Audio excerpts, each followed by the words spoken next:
We have plenty to discuss here in today's video. We're still learning lots about injury updates around the NHL as we enter day 2 of NHL training camps here today. Lots of updates from a variety of teams on that front. Plus, we had a major announcement today from the Los Angeles Kings. We'll discuss the details we learned from that. Plus, we have some trade talk today around teams like the Toronto Maple Leafs, the future of Mason McTavish with the Ducks. We get the latest details on what's holding up a contract extension. Will that lead to a trade, or where are things sitting in that front? We also have some updates as well on some other teams, including a new practice facility for the Utah Mammoth, which is beautiful. We'll take a look at that. The Rangers have some new jerseys for their Centennial season, and the latest rumors around some unsigned UFAs like Jack Roslovic. All that and more coming up next.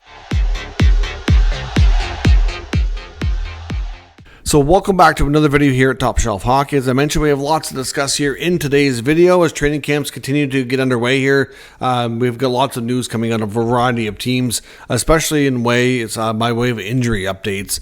Lots of things that are going on as players were dealing with stuff going into camp towards the end of their training period in the off season, or things happen on the ice today.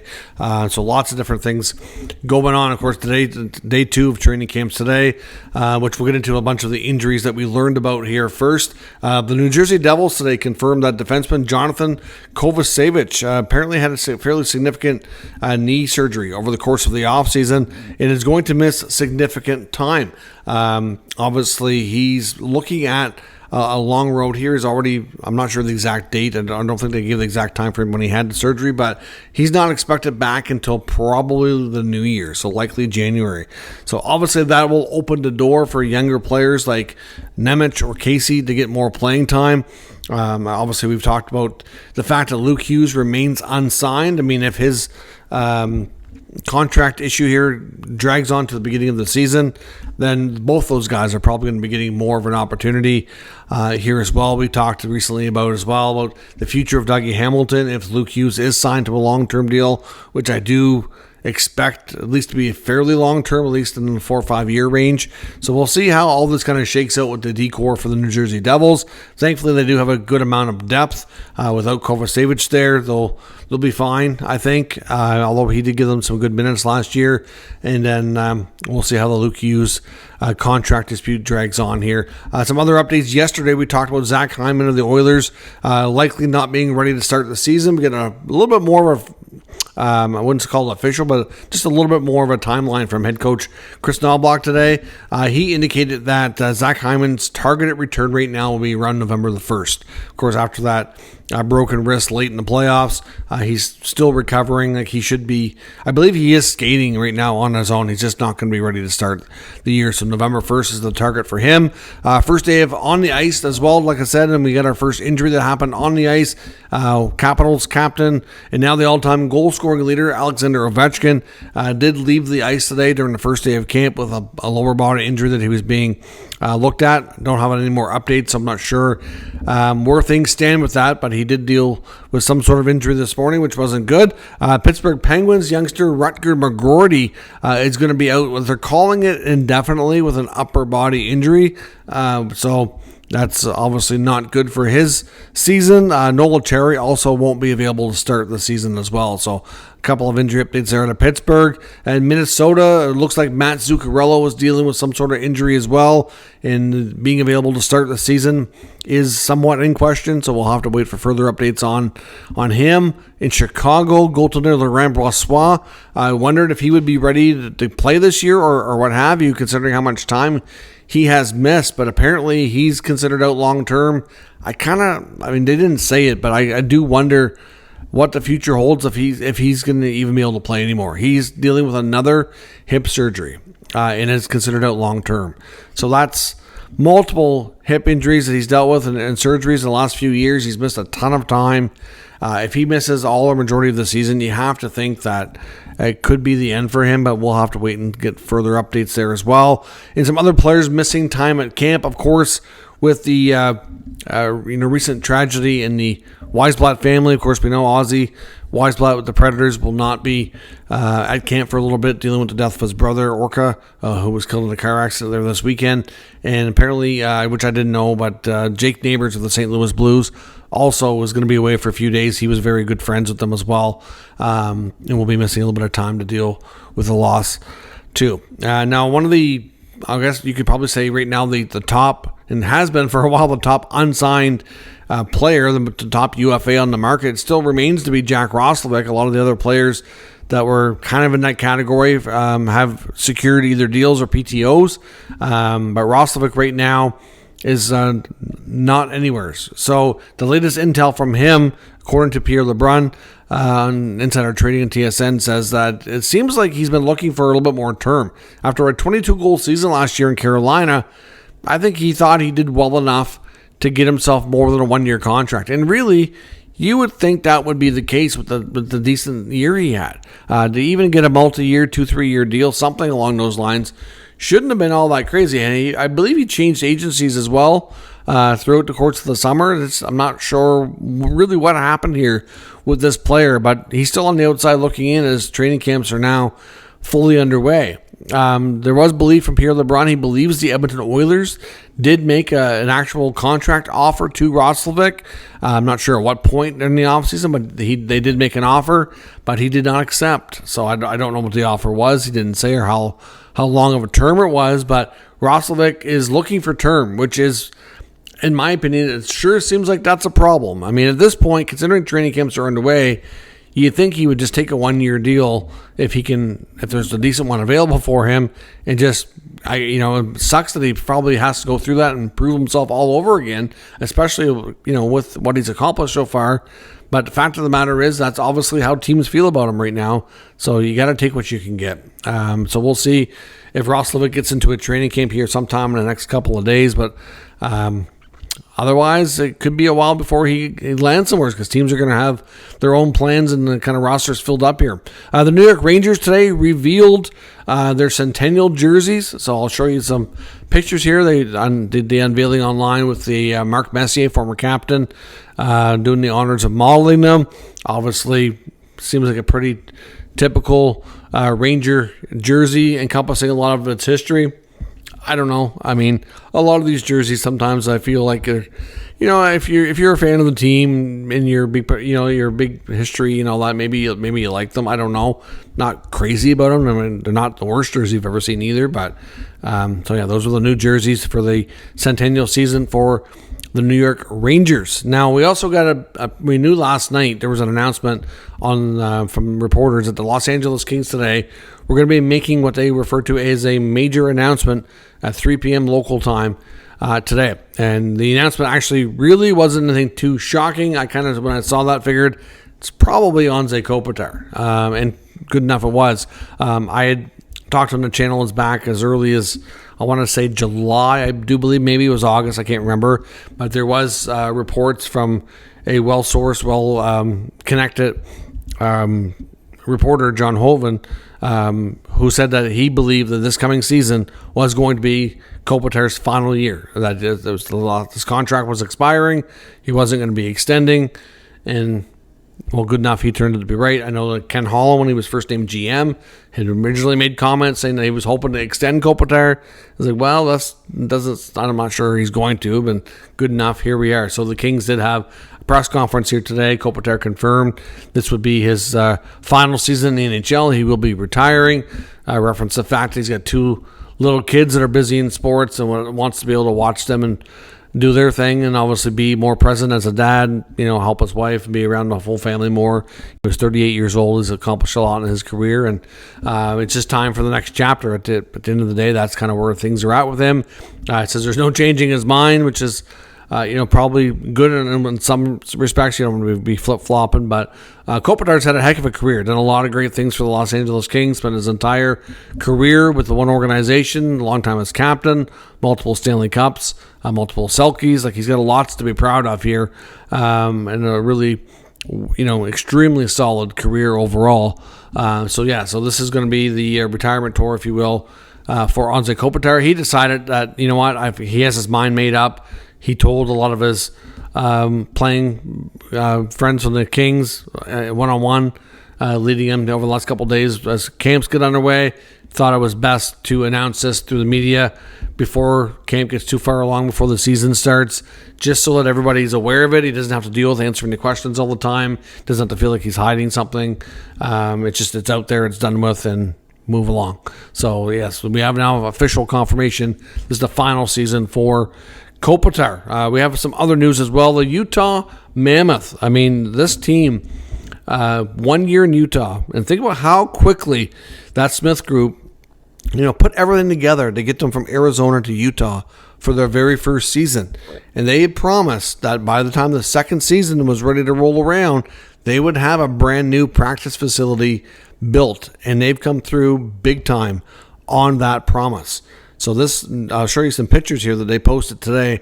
What a state-of-the-art, beautiful practice facility that they have developed for this team. Absolutely stunning. They've got everything you can imagine. Certainly state-of-the-art. Like I said, I know Nate Schmidt, for example, just came from the Panthers to this team. Says the Panthers have some really great facilities as well. Before this, he said would have ranked number one, but he thinks, and he's obviously playing for the team now, so you expect him to say it, but he said this would be the new number one in the NHL.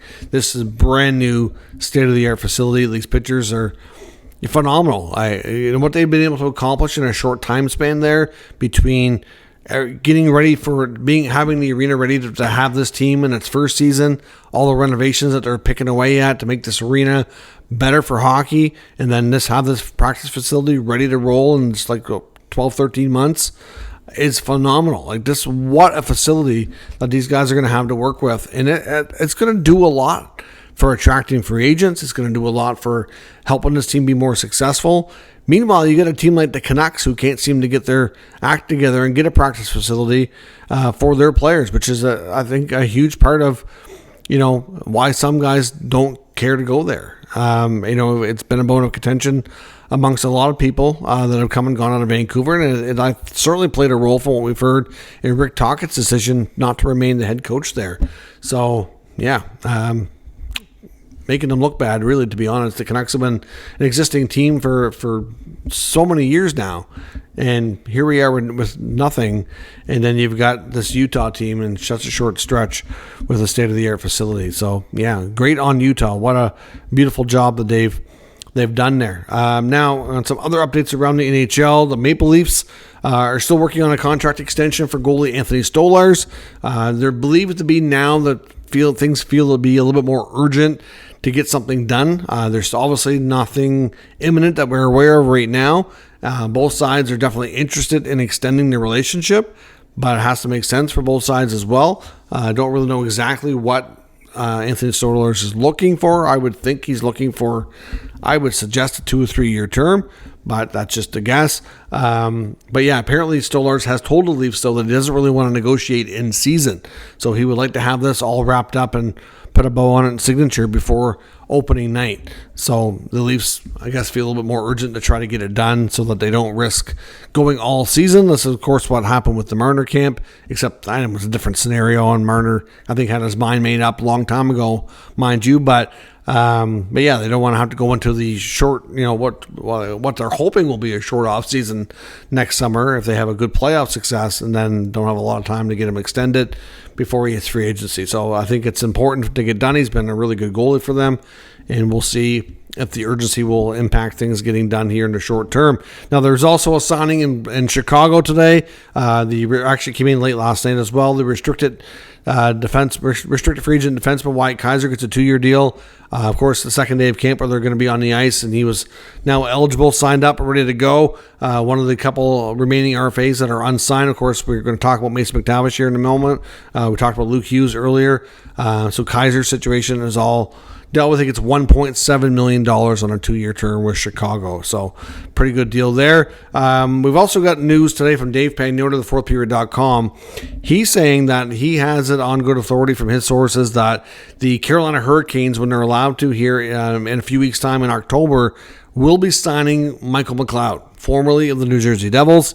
Of course, I don't need to explain to you likely what McLeod just went through. I'm sure if you follow this channel, you follow the sport, he's one of the 5 players that were just completed trial in that 2018 World Junior case. They were obviously acquitted of all charges. And based on the judge's comments, some people feel like they were, even though I know there's a difference between not guilty and innocent and all that. We don't need to get into that right now. But essentially, the judge's comments really made it sound like they felt that these players were innocent. But at the end of the day, these guys are all free agents now, except for Alex Formanton, who we talked about the other day, who still technically was an RFA who had his rights extended by the Ottawa Senators when his contract first expired, because that all happened before the allegations came public. So, of course, before he signed a contract with them, the allegations came out. He never signed, played in Europe and all that. So they technically still hold his rights, but they've already said the other day, or actually yesterday as camp opened, that Formanton will not be returning to the Ottawa Senators. They will not be re-signing him. If there's a team in the NHL that would like to talk to them about his rights and give him an opportunity, they will trade his rights to that other team. But in the case of McLeod, Pagnotta has saying that the Canes are going to be the expected team for him to go to.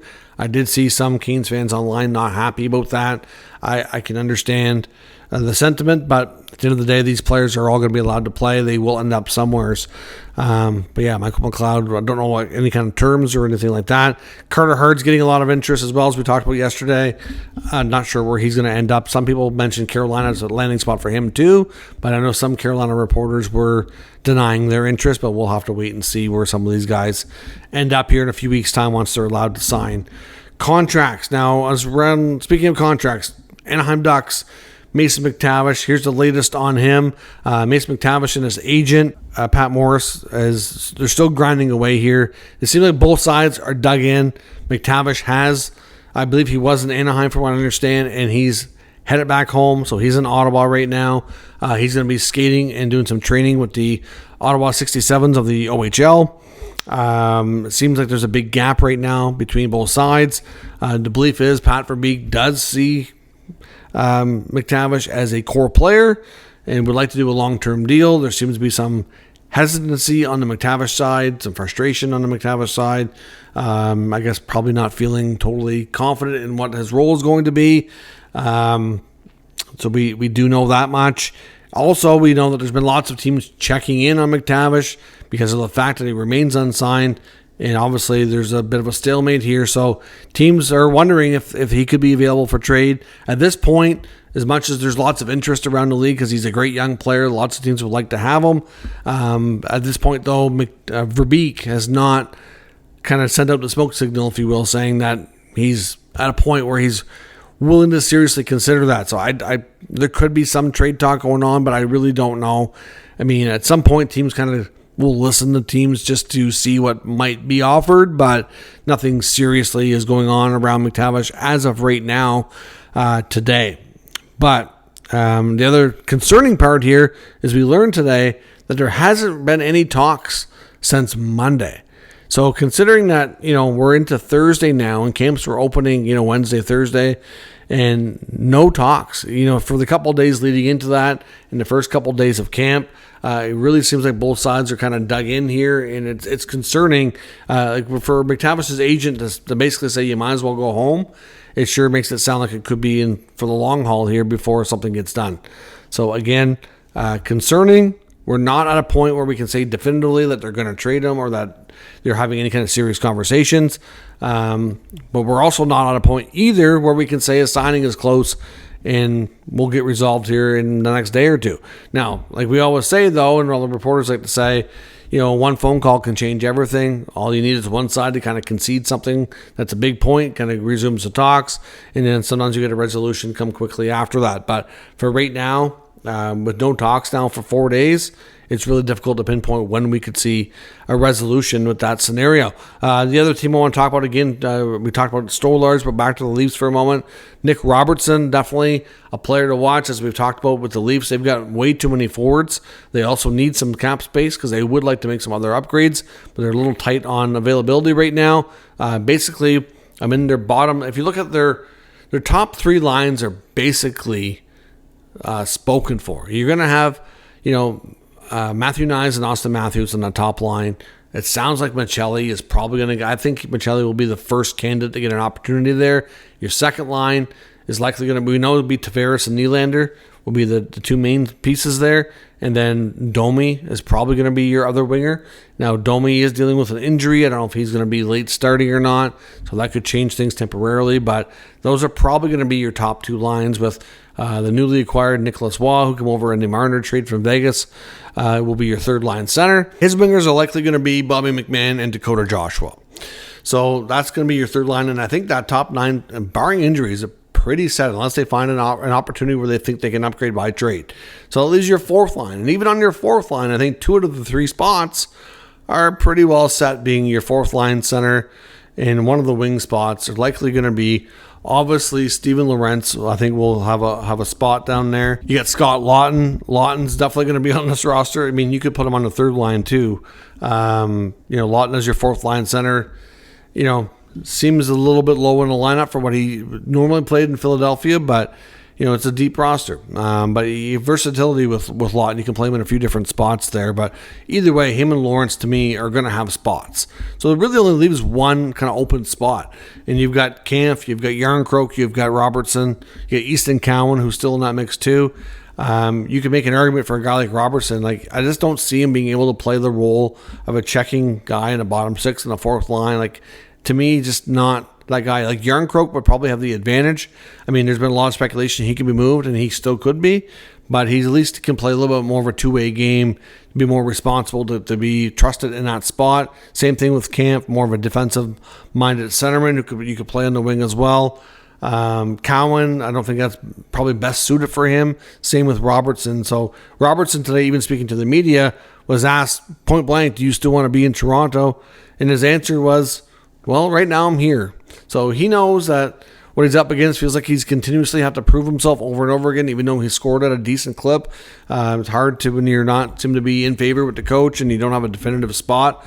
Unless he comes out in training camp and absolutely outperforms Michelli or Domi, and they really feel like they have to hang on to him to give him a top 6 opportunity. The expectation is here that Robertson quite likely to be traded. It could happen before the end of training camp, before the season starts, because like I said, they have way too many forwards. They're going to end up having to put somebody probably on waivers. They don't want to lose them for nothing. Guys like Yarncroke or Kampf or somebody like that could end up on waivers possibly, because I know they've been trying to trade them for a long time and haven't been able to find a taker. So we'll have to see. There's definitely going to be some movement within the Leafs forward group. There's just too many of them to stick around. So Robertson could be that guy based on his comments. It sure sounds like his tone would indicate, I think, that he would welcome a change of scenery. But we'll see where things go. Let me know your thoughts on all of today's news and rumors in the comments. We'll discuss further. If you're new to the channel, make sure you subscribe and stick around. Should be plenty of news coming out here in the coming days as training camps continue. We'll be getting preseason action for the NHL exhibition games here just in a few days' time here as well. So stay tuned for that. Thanks very much for watching, and I'll catch you next time.